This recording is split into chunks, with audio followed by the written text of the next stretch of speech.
Oui, en matière de message, moi je crois avoir fait très fort parce que face à cette situation et à l'impuissance des hommes, parce que vous savez, parmi les victimes, il faut considérer les hommes.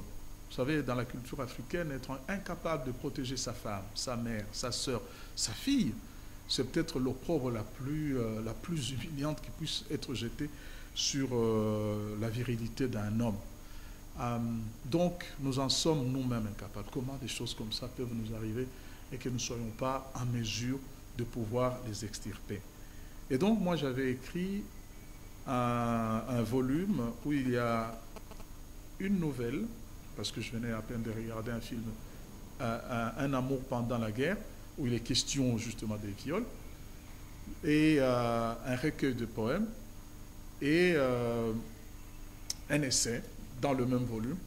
Donc, le tout ça s'appelle Sinuosité, un mot d'amour pour mot d'amour. Hein. Toutes ces douleurs, j'ai essayé à ma façon de poète, d'écrivain, à les vivre et à rendre hommage à la femme en lui donnant une posture haute par rapport à un homme en position de génuflexion face à la femme. Pour tout le mal qui a été fait à la femme, je crois une façon de dire pardon.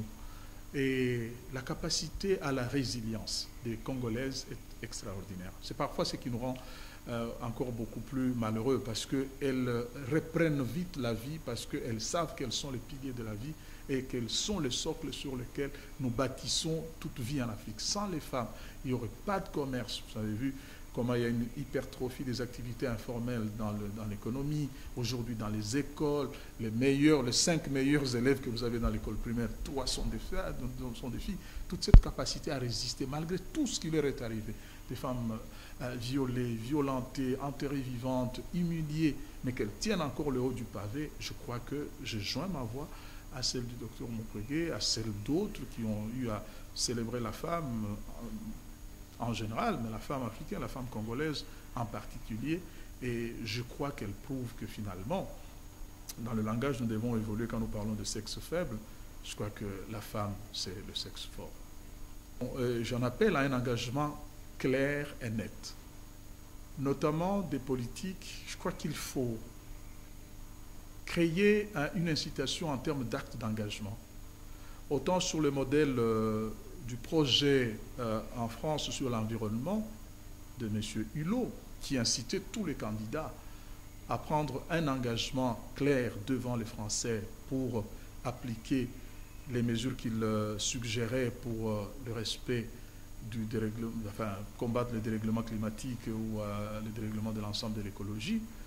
Moi, j'en appelle à un engagement clair et net et des partis politiques et de tous ceux qui ont une parcelle de pouvoir à combattre dans leur pratique, dans leur quotidien, dans leur discours, la tendance à chosifier la femme, ce qui l'amène finalement à être violée, violentée, parce qu'on la considère comme un être faible, un être exploitable, corvéable à merci.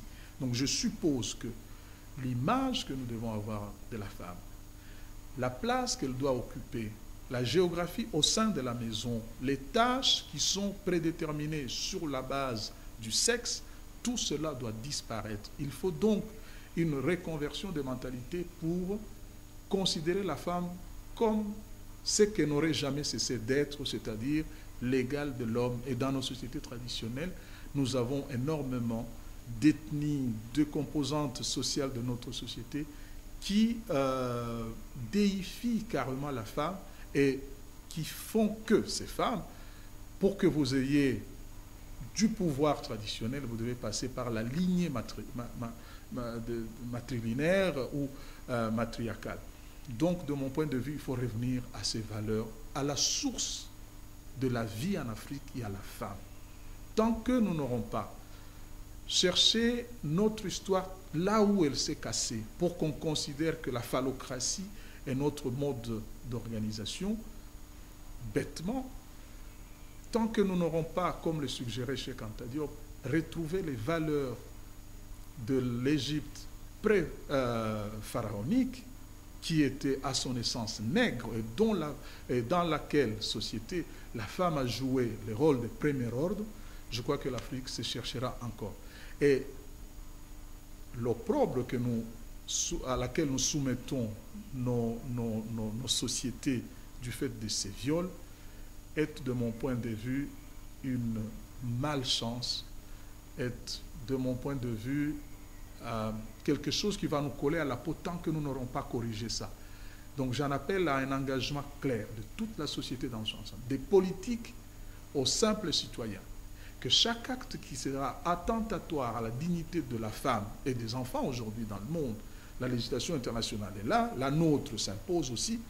Il faut maintenant que dans la pratique de tous les jours, dans le langage, dans le lien, que ce harcèlement, cette tendance à avoir des patriarches qui auraient le pouvoir de décider des pouvoirs de vie ou de mort sur les femmes, que tout cela cesse. La modernité ne nous apprend rien sur la femme.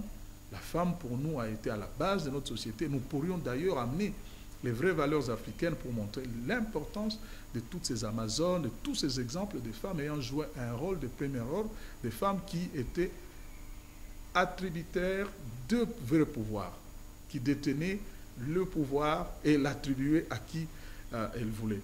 Et donc, le monde a énormément de choses à apprendre de nous. Nous avons une caricature de la société africaine, de la caricature de la société congolaise aujourd'hui, où nous sommes présentés comme le point focal du martyrologue que vivent les femmes dans ce monde.